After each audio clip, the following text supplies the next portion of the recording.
sono circa 60 anni che la Comunità Europea e noi abbiamo detto che questo della parità retributiva e in generale delle parità di condizioni è un fatto di civiltà, e quindi veramente è preoccupante che non solo noi non ci siamo ancora arrivati.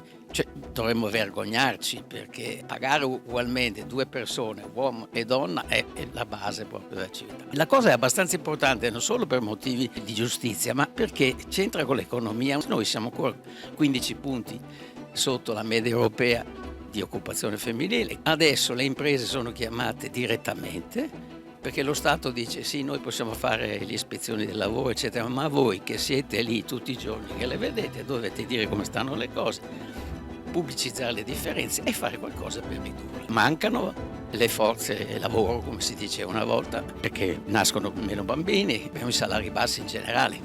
Sì, però il fatto che siano bassi per gli uomini non giustifica di trattare ancora peggio quelle donne che ci sono. E questa è l'emergenza maggiore.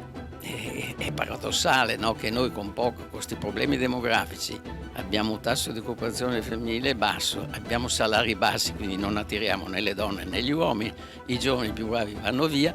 Questa è un'emergenza, evidentemente.